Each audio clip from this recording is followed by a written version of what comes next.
माँ देखो, आज मैंने नदी को फिर से रोक दिया था। हाँ पुत्र, मैंने भी देखा और तुम्हारे पिता महाराज ने भी। पिता महाराज? देख क्या रहे हैं महाराज? अपने पुत्र को संभालिए। पुत्र, अपने पिता महाराज को प्रणाम करो।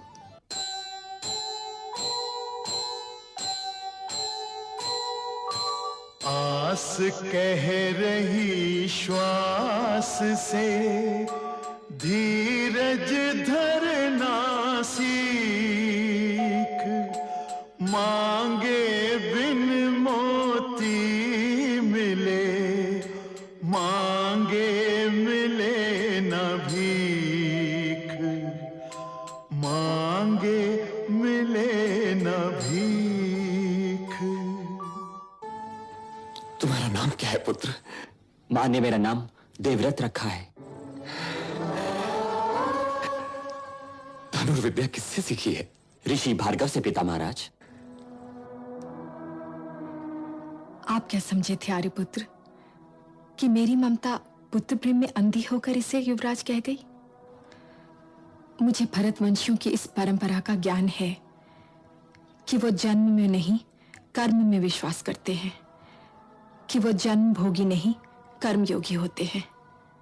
मेरे और तुम्हारे पुत्र को योग्य तो होना ही चाहिए प्रिय।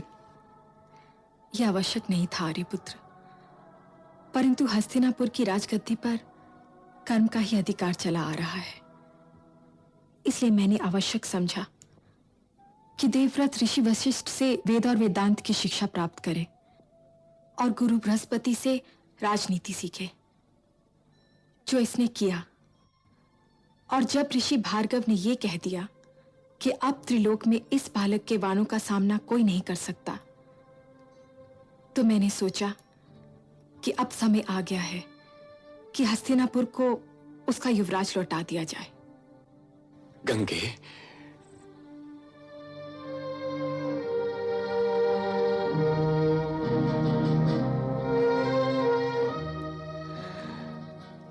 हस्तिनापुरी से पाकर धन्य हो गया।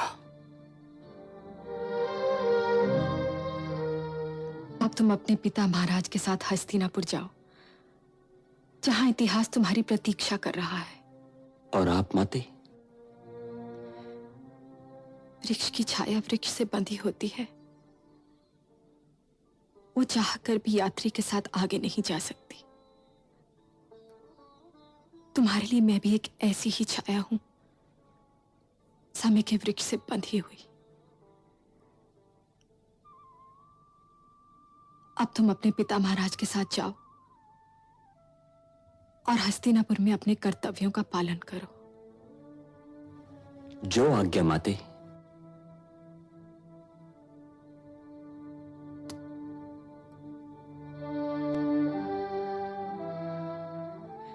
अच्छा आर्यपुत्र, चलती हूं। प्रिय,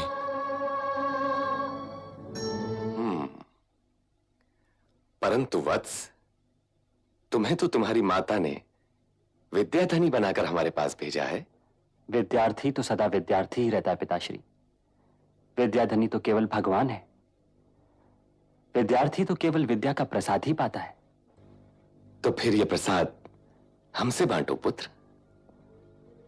विद्या ददाति विनयम, विनयाति याति पात्रता, पात्रत्वात् धनम आपनोति, धनात् धर्म ततः सुखम।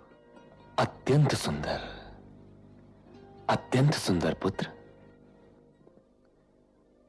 विद्या का प्रसाद है विनय, विनय से पात्रता अर्थात योग्यता मिलती है, पात्रता से धन मिलता है, धन से धर्म के कार्य होते हैं और धर्म कार्य से सुख की प्राप्ति होती है। अत्यंत सुंदर। इस प्रसाद के उपरांत किसी और प्रसाद की आवश्यकता नहीं रह जाती पुत्र। सुखी रहो। पिताश्री की छत्र छाया में सुख ही सुख है। ब्रह्मर्षि वशिष्ठ का शिष्य ही ये बात कह सकता है। और क्या सीखा उनसे? उनसे यह मंत्र मिला है कि हंस दो पंखों के सहारे ही उड़ सकता है। एक पंख है कर्म और दूसरा पंख है ज्ञान। यदि उसके पास एक ही पंख हो तो वो अकेला पंख व्यर्थ है। हंस उसके सहारे उड़ान नहीं भर सकता। अत्यंत सुंदर विचार हैं। बृहस्पति महाराज ने क्या आदेश दिया तुम्हें? कार्य का आरंभ करो तो उसका अंत करने पर ही विश्राम लो, अन्यथा कार्य ही तुम्हारा अंत कर देगा। और इस विषय में शुक्र नीति क्या कहती है? शुक्र नीति यह कहती है कि यह तो कार्य का परिणाम ही बता सकता है कि कार्य का आरंभ शुभ था या अशुभ। श्रेष्ठ शस्त्रधारी श्री परशुराम जी ने तुम्हें क्या सिखाया? उन्होंने बताया कि पिता की आज्ञा का पालन ही सर्वोपरि है और वही आनंद की सीढ़ी है। क्या माता के संबंध में उन्होंने कुछ नहीं कहा? अवश्य कहा पिताश्री। कहा कि शिक्षक से आचार्य का अधिकार 10 गुना है, पिता का अधिकार आचार्य से 100 गुना है, परंतु माता का अधिकार पिता के अधिकार से सहस्त्र गुना अधिक है। ऐसा क्यों पुत्र? ऐसा इसलिए कि पुत्र कुपुत्र भले ही होते हों, परंतु माता को माता कभी नहीं होती। यही सत्य है, क्योंकि मां तो पृथ्वी होती है और पृथ्वी अपने अंकुर के साथ कभी अन्याय नहीं करती। यदि मां ना होती तो ईश्वर के सिवाय कुछ ना होता। महाराज की जय हो। गंगा पुत्र राजकुमार की जय हो। अरे, देवव्रत के आने का समाचार तुम्हें कैसे मिला? राजकुमार के आने के समाचार से तो सारा ब्रह्मांड गूंज रहा है महाराज। तुम व्यापारियों को बोलना बहुत अच्छा आता है। क्या लाए हो? बस एक घोड़ा महाराज। बस एक घोड़ा? परंतु ये घोड़ा लाखों घोड़ों पर भारी है महाराज। सूर्यदेव के रथ में लगने योग्य। उनका रथ भी अकेला खींच ले जाएगा। तब तो उसे देखना ही पड़ेगा। परंतु यदि वो लाखों से थोड़ा भी कम निकला तो मैं तुम्हें मृत्यु दंड दे दूंगा। और यदि अधिक निकला महाराज? तो वैश्य से क्षत्रिय बना दूंगा और 50 गांव का राजा। आओ पुत्र, तुम्हें तो हमारी घुड़साल का कोई घोड़ा पसंद नहीं।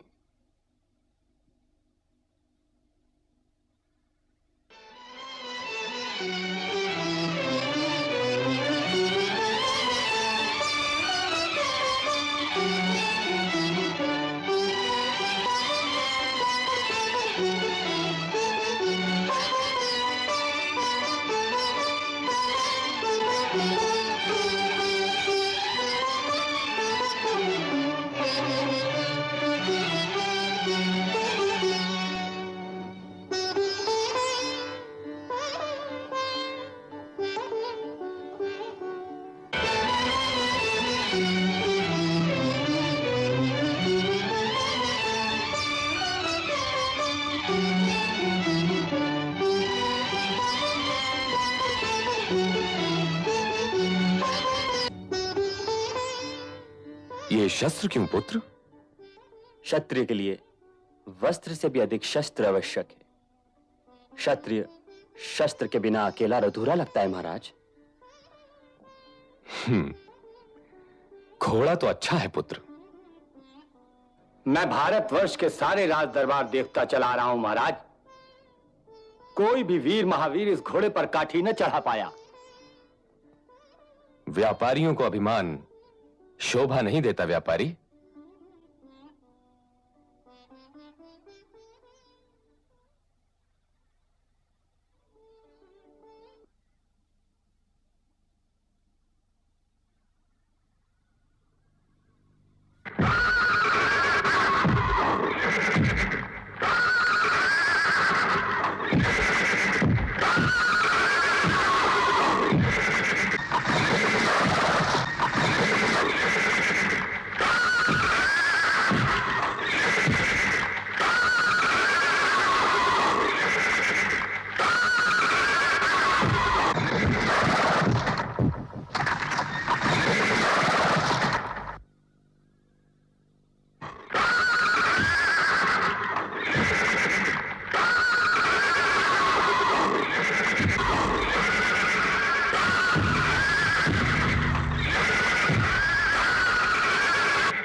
मैंने तो पहले ही कहा था महाराज कि घोड़ा बड़ा प्रलंकारी है।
इस घोड़े पर स्वयं हम काठी चढ़ाएंगे।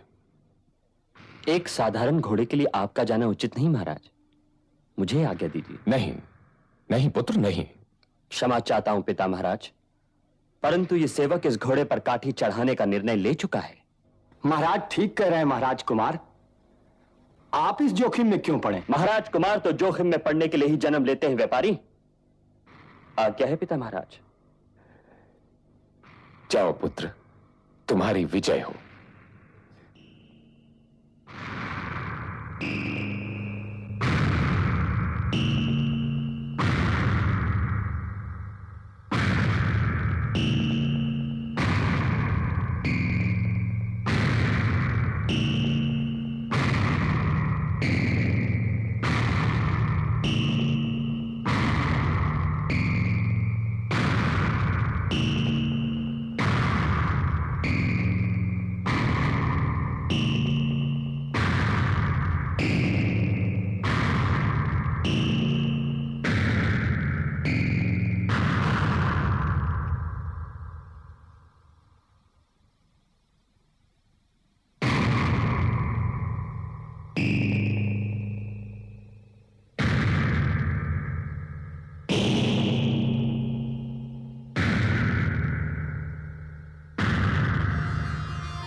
आप कभी किसी जियाले सिपाही, किसी राजा या राजकुमार की परीक्षा लेने का साहस ना करना व्यापारी। घोड़ा अपनी परछाई से डर गया था पिता महाराज, आज्ञा हो तो थोड़ी दूर दौड़ा लूं। अवश्य पुत्र। राजकुमार की जय! राजकुमार की जय! राजकुमार की जय! राजकुमार की जय!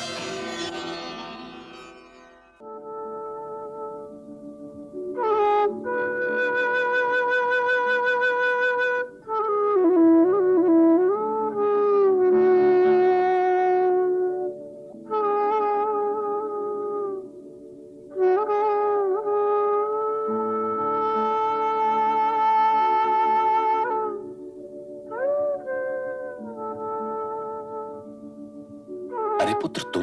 मैं हजारों बाणों के घाव सहन कर सकता हूं पिता महाराज, परंतु आपके इस मौन का घाव मुझसे सहा नहीं जाता। मुझे तो बताइए कि क्या बात है। क्या बताऊं पुत्र? वही बात जिसने आपको मौन की इस मरुभूमि का बंदी बना दिया है। कोई बात है ही नहीं पुत्र, तो बताऊं क्या? यदि राज्य की कोई चिंता हो तो युवराज होने के नाते मुझे तो इसका ज्ञान होना ही चाहिए ना। अवश्य, किंतु राजा भी अपनी सारी चिंताएं किसी को नहीं बता सकता पुत्र। क्या पिता भी अपनी सारी चिंताएं अपने पुत्र को नहीं बता सकता? हाँ, पिता भी अपनी सारी चिंताएं पुत्र को नहीं बता सकता। परंतु पिता महाराज। जाओ पुत्र, विश्राम करो। जो आज्ञा महाराज, जो आज्ञा।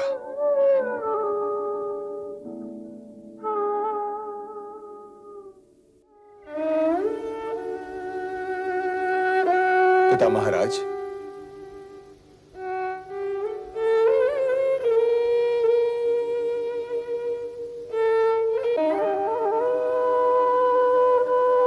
पधारिए माता सत्यवती।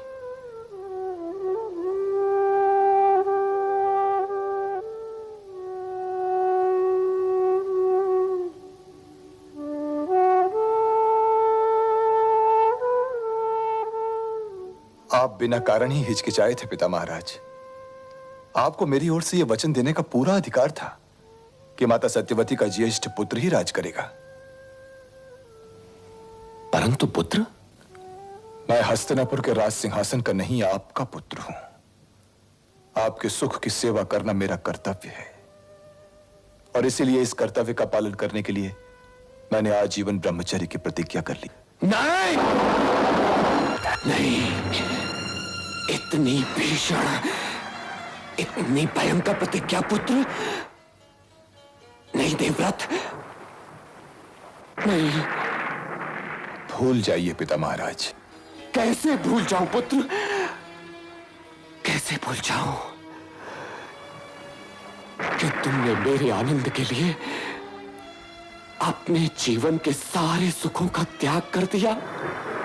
परंतु पिता महाराज, आपके आनंद में ही तो मेरे जीवन के सारे सुख हैं। भूल जाइए पिताश्री। परंतु मैं ये कैसे भूल जाऊं पुत्र कि राजगद्दी के विषय में भरतवंशियों को स्वयं शकुंतला पुत्र महाराज भरत से ये परंपरा मिली है कि राजगद्दी का अधिकारी जन्म से नहीं, कर्म से जुड़ा हुआ है, और जो अभी जन्मा ही ना हो उसका कर्म क्या। परंतु राजा का एक कर्तव्य यह भी है महाराज कि वो अपनी प्रजा के अधिकारों की रक्षा करे। राजा का यह कर्तव्य अवश्य है पुत्र, परंतु मैंने अपने कौन से अधिकारों की रक्षा नहीं की। मेरे पिताश्री, आप मेरे एक अधिकार की रक्षा नहीं कर रहे। तुम ये क्या कह रहे हो पुत्र? आप मेरे वचन देने के अधिकार की रक्षा नहीं कर रहे हैं पिता महाराज। तुमने तो मुझे अवाक कर दिया पुत्र। अब इसके आगे मैं क्या कहूं? तुमने तो वो किया है जो जग को सदा याद रहेगा। इसके लिए तुम्हारा पिता तुम्हें आशीर्वाद देता है। सुख दुख, शांति और अशांति के दो राह पर खड़ा ये शांतनु तुम्हें वरदान देता है कि जब तक तुम स्वयं इच्छा न करो, मृत्युलोक को नहीं त्यागोगे। पुत्र भीष्म, तुम्हारा नाम सदा अमर रहेगा। तुम जब तक चाहोगे जियोगे, और मृत्यु तुम्हारी इच्छा के बिना तुम्हारे पास नहीं आएगी।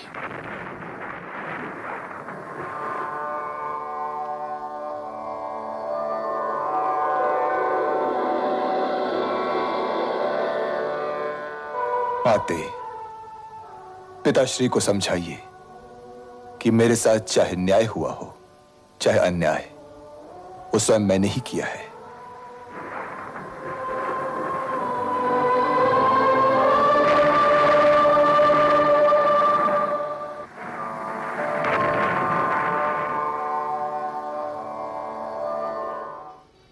पिता महाराज, पिता महाराज। भीष्म, भीष्म, भीष्म। चिंता की ये रेखाएं पिता के माथे पर हैं या राजा के माथे पर?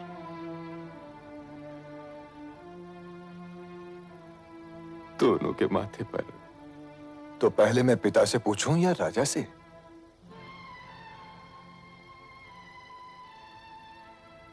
पहले तुम उस निर्बल व्यक्ति से पूछो जो न पिता बन सका न राजा, दोनों का मान न रख सका, जिसने पिता और राजा दोनों को ही विवश कर दिया। पिता महाराज, मैं कैसा पिता हूं पुत्र,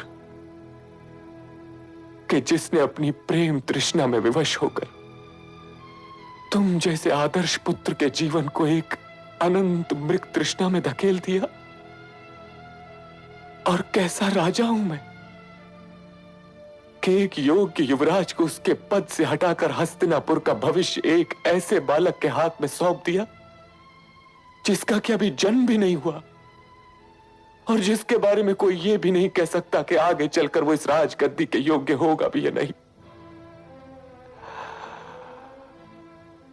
ऐसा करके मैंने अपने पूर्वजों का घोर अपमान किया है पुत्र,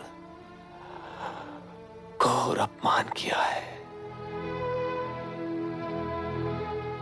अपने हृदय पर यह बोझ न डालिए पिता महाराज, ना डालिए। यदि आपने मुझे वो प्रतिज्ञा करने का आदेश दिया होता तब आपका यूं सोचना ठीक होता, परंतु यह प्रतिज्ञा भी मेरी है और इसका परिणाम भी मेरा ही है, केवल मेरा पिता महाराज। मैंने ये शपथ इसलिए ली पिता महाराज कि सदा पिता ही पुत्र के लिए बलिदान क्यों दे? क्या पुत्र का कोई कर्तव्य नहीं होता? क्या मेरे लिए आपके आनंद का कोई अर्थ नहीं? मेरे लिए आपके हृदय की गद्दी हस्तिनापुर की राजगद्दी से कहीं अधिक मूल्यवान है पिता महाराज। फिर भी पुत्र, फिर भी क्या पिता महाराज? यदि तुम्हारा होने वाला भाई इस राजगद्दी के योग्य न निकला तब क्या होगा पुत्र?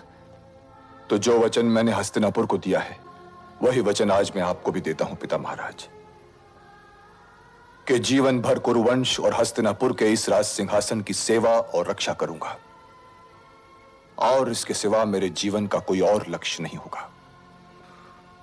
और जब तक मैं ये न देख लूं कि कुरुराज जब चहुं ओर से सुरक्षित है और उसे मेरी सेवा की कोई और आवश्यकता नहीं है, तब तक मैं जीऊंगा और इस मृत्युलोक को नहीं त्यागूंगा।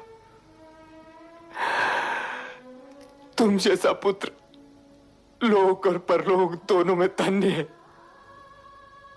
और अब मुझे एक विनती करने की आज्ञा है पिता महाराज। कहो पुत्र। राजा का यूं अकेला और उदास रहना उचित नहीं है महाराज। यदि राजा का मन भटकेगा तो यह राजनीति भी भटक जाएगी, क्योंकि राजनीति तो राजा ही की उंगली थामकर आगे बढ़ती है। तुम्हारी आंखों में प्रतिवाद का रंग क्यों है पुत्र? यदि मैं ये देखूं कि पुत्र तो मैं हूं, पर आपका स्नेह अर्जुन को मिल रहा है, तो मेरी आंखों में प्रतिवाद का रंग तो आएगा ही। तुमने कहा था कि तुम मेरा शिष्य बनना चाहते हो। तुम्हें मेरा पुत्र विधाता ने बनाया है, परंतु तुम सबको अपना शिष्य मैंने स्वयं बनाया है। यह गुरुकुल है, मेरे घर का आंगन नहीं। आंगन पर तुमसे अधिक अधिकार किसी का नहीं है, परंतु गुरुकुल में उसका अधिकार अधिक होगा जो सबसे अच्छा शिष्य होगा। अर्जुन तो वो नर है अश्वत्थामा जिसके कारण हमें नारायण के दर्शन होंगे। परीक्षा लिए बिना ही गुरु ने यह निर्णय कैसे ले लिया कि अर्जुन ही उत्तम शिष्य है? ठीक है, तुम्हारे संतोष के लिए परीक्षा ले ही लेते हैं। आओ।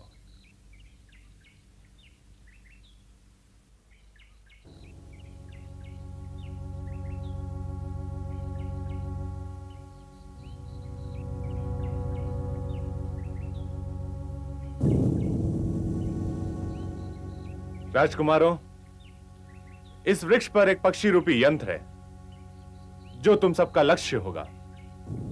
युधिष्ठिर, जी गुरुदेव। लक्ष्य साधो। क्या देख रहे हो? आकाश, पृथ्वी। नहीं। दुर्योधन, जी गुरुदेव। इस वृक्ष पर एक पक्षी है। जी गुरुदेव। लक्ष्य साधो। जो आज्ञा गुरुदेव।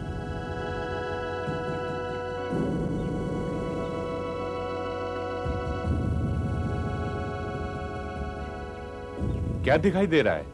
पत्तियों में छुपा हुआ एक पक्षी गुरुदेव। ठीक है। बाण चलाऊं? नहीं। जी गुरुदेव। अश्वत्थामा,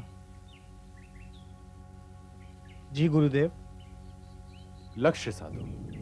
जो आज्ञा गुरुदेव।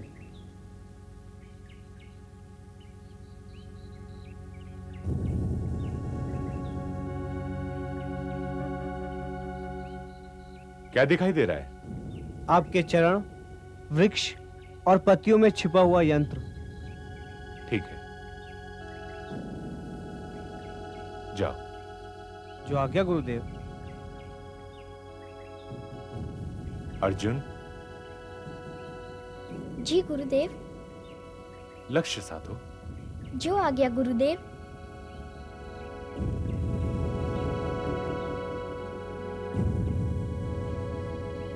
क्या दिखाई दे रहा है? मुझे तो केवल पक्षी का सिर दिखाई दे रहा है गुरुदेव।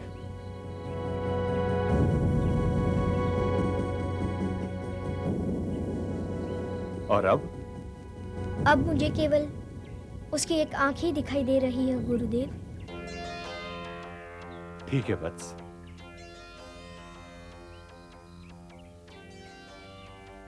धनुर्धर को उसके लक्ष्य के अतिरिक्त और कुछ दिखाई नहीं देना चाहिए। आपका ये शिष्य क्षमा चाहता है गुरुदेव।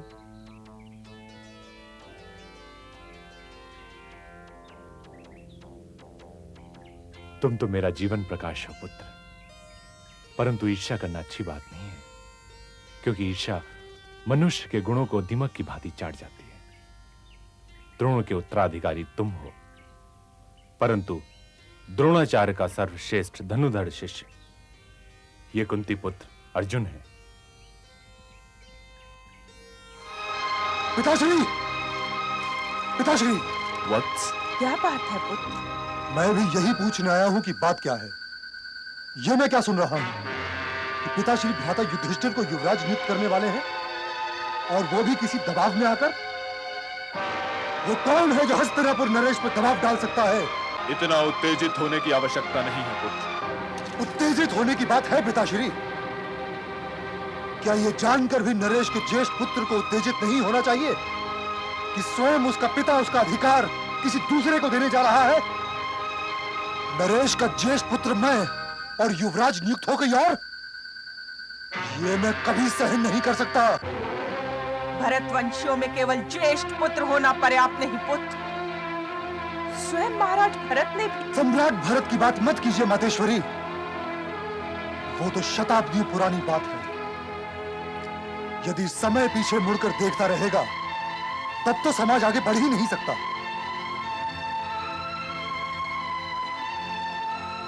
इस राज सिंहासन पर पिताश्री का अधिकार था। वो तो विदुर ने नीति के बाण मारकर पिताश्री के अधिकार को घायल कर दिया।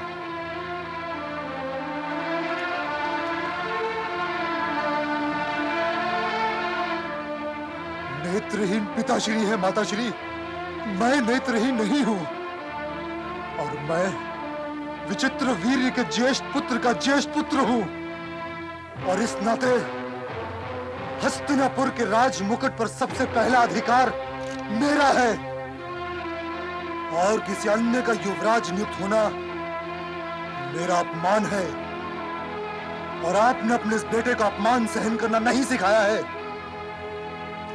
राजनीति का पहला और सबसे महत्वपूर्ण नियम यह है पुत्र कि क्रोध को अपने पास नहीं आने देना चाहिए, क्योंकि क्रोध तो आंखों वालों को भी अंधा बना देता है। मैं भी क्या भाग्य लेकर आया हूं। पिताश्री जन्म से नेत्रहीन, माताश्री कर्म से नेत्रहीन, और मैं अपमान से। यदि आप दोनों मेरे अधिकारों की हत्या करने के पश्चात सो सकते हैं तो सो जाइए, परंतु याद रहे कि राजनीति का यह खेल यहीं पर समाप्त नहीं होगा। पुत्र,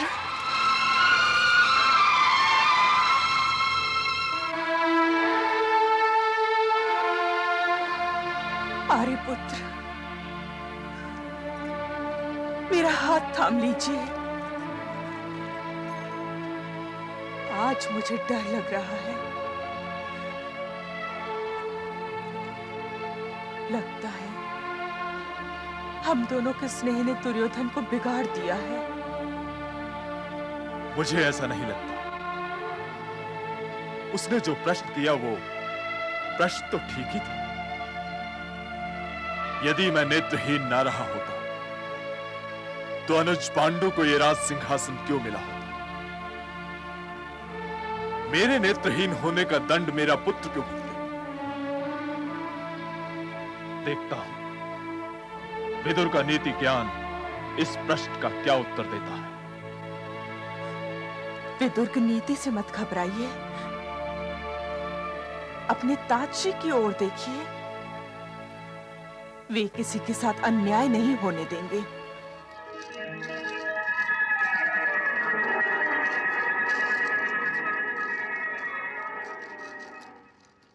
प्रणाम ज्येष्ठ पिताश्री। चक्रवर्ती भव। आओ पुत्र, यहां बैठो मेरे निकट।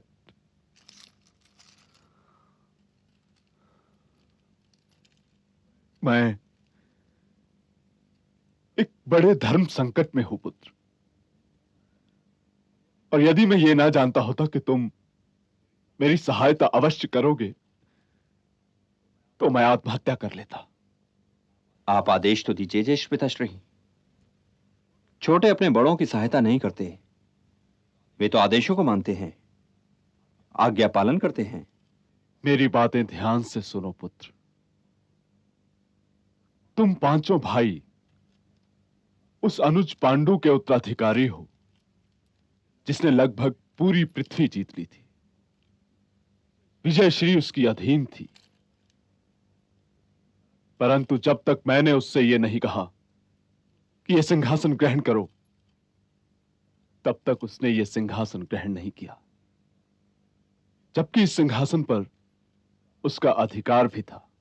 आप मुझे किसी भूमिका के बिना भी आदेश दे सकते हैं ज्येष्ठ पिताश्री। यह भूमिका आवश्यक है पुत्र। यह सिंहासन मेरा नहीं है। मैं तो अनुज पांडु का प्रतिनिधि हूं, केवल प्रतिनिधि, और मैं जो भी निर्णय लेता हूं वो अनुज पांडु ही की ओर से लेता हूं। किंतु ज्येष्ठ पिताश्री, आपके स्वर इतने उदास क्यों हैं? प्रश्न ना करो पुत्र, अपने ज्येष्ठ पिताश्री को बोलने दो,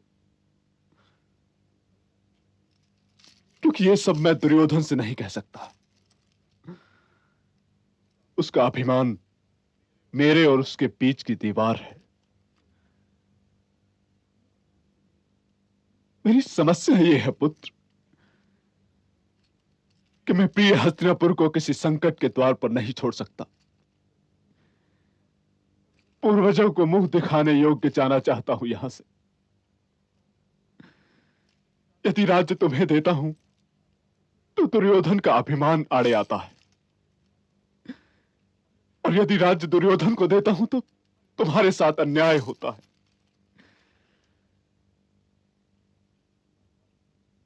और यह भी पारिवारिक जीवन का एक सत्य है पुत्र कि जहां बहुत से बर्तन होंगे वहां बर्तनों का टकराव भी होगा। इसलिए उन्हें अलग ही कर देना चाहिए। इसलिए ये निर्णय लिया गया है कि हस्तिनापुर राज्य का विभाजन कर दिया जाए। देश का विभाजन ज्येष्ठ पिताश्री? आप मेरे भाग का आधा राज भी अनुज दुर्योधन को ही दे दीजिए, परंतु देश का विभाजन ना कीजिए ज्येष्ठ पिताश्री, ना कीजिए विभाजन। नहीं पुत्र, मैं तुम्हारे साथ ये अन्याय नहीं कर सकता। मैं तुम्हें हस्तिनापुर ही देता और दुर्योधन को ययाति की राजधानी देकर कहता कि तुम युधिष्ठिर के अनुज जाओ और जाकर खांडवप्रस्थ को बसाओ। परंतु वो हट करता है, कहता है कि मैं भी उसके साथ जाऊं।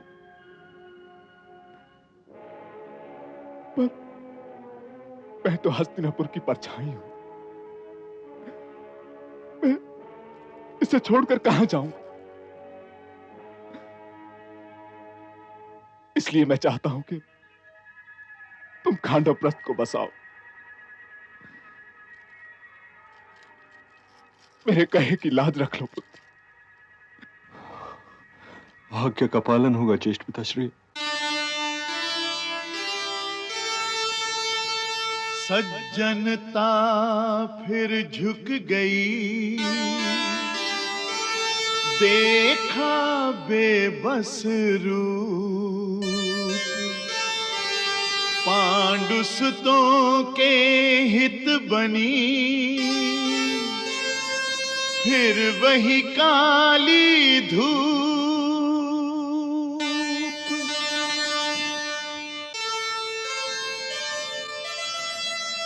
पुत्र प्रेम के स्वार्थ में था अंधा धृतराष्ट्र, दिखावे वशता व्यर्थ ही, किया विभाजित राष्ट्र।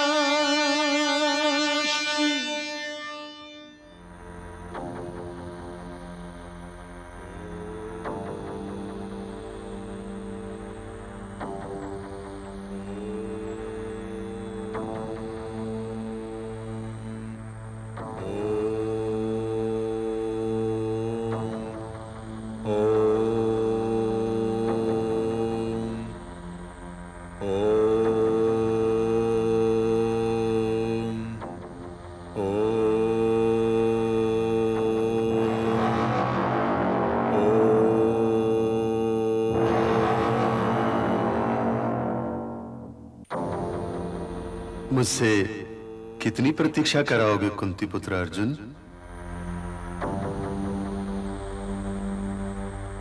भगवान,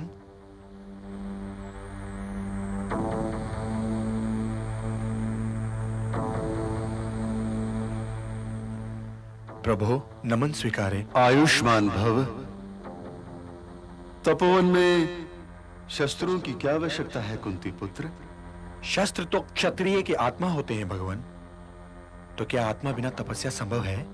किंतु तपस्या की अपनी मर्यादा होती है वीर अर्जुन। तो क्या क्षत्रिय की अपनी मर्यादा नहीं होती भगवान? राजर्षि विश्वामित्र ने बिना शस्त्रों की अपनी तपस्या की थी।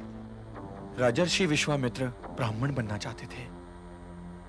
उनकी आंख नंदिनी पर थी, मेरी दृष्टि दिव्यास्त्रों पर है, और जो शस्त्र मांगने निकला हो वो बिना शस्त्र के कैसे लगेगा भगवान? तर्क तो उत्तम है, मांगो। क्या वरदान मांगते हो वीर अर्जुन?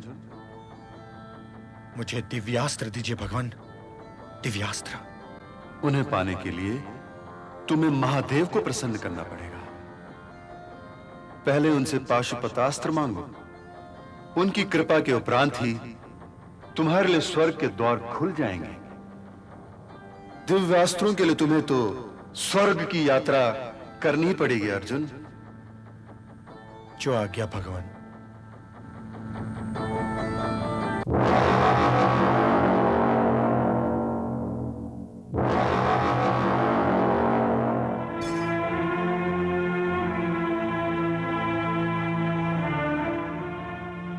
माता, बलि ले आए पुत्र? बलि भी ऐसी लाया हूं माता कि शक्ति मां भी प्रसन्न हुए बिना नहीं रह सकती।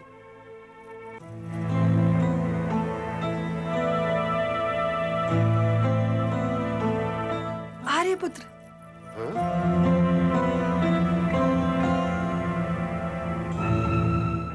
आश्चर्य ना करो पुत्र, ये तुम्हारे पिताश्री हैं, कुंती पुत्र भीम। नहीं, मैं केवल एक बलि हूं। पहले मेरी बलि चढ़ा लो, फिर अपने पुत्र से मेरा परिचय करवाना। आर्यपुत्र, तुमको बलि चढ़ानी थी तो अपने पति की चढ़ाती, अपने पुत्र की चढ़ाती। तुम्हें यह अधिकार किसने दिया था कि तुम किसी और के पुत्र, भाई या पति की बलि दो? तुमने ये सोच कैसे लिया कि माता तुम्हारी बलि स्वीकार भी कर लेगी? क्या मैं तुम्हारा पति होने के कारण बलि के योग्य नहीं रहा? तुम्हारा पुत्र मुझे बलि के लिए लाया है और उसके श्रम को व्यर्थ ना होने दो। बलि की यही प्रथा चली आ रही है आर्यपुत्र। कैसी प्रथा? क्या माता ने कभी मांग की थी? धर्म जीवन को आदरणीय, सुंदर और खराब बनाने का मार्ग है प्रिय।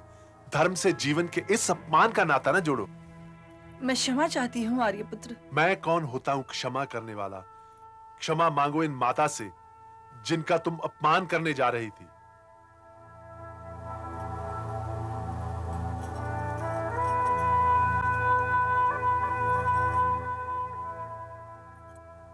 मुझे क्षमा कर दो माँ। मैं क्षमा चाहती हूँ माँ। जब तक तुम्हारी माता श्री देवी माता से क्षमा मांग रही है, मेरे गले लग जा पुत्र।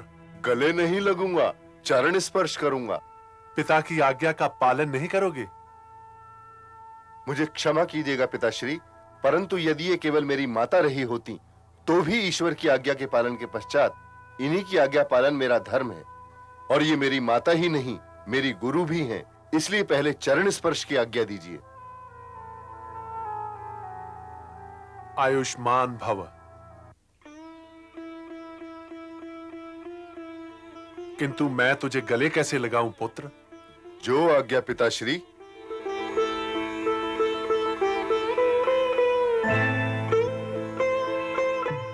अब तो तू गोद में लेने योग्य हो गया पुत्र, परंतु मैं तुझे गले लगाना चाहता हूं। जो आज्ञा पिताश्री।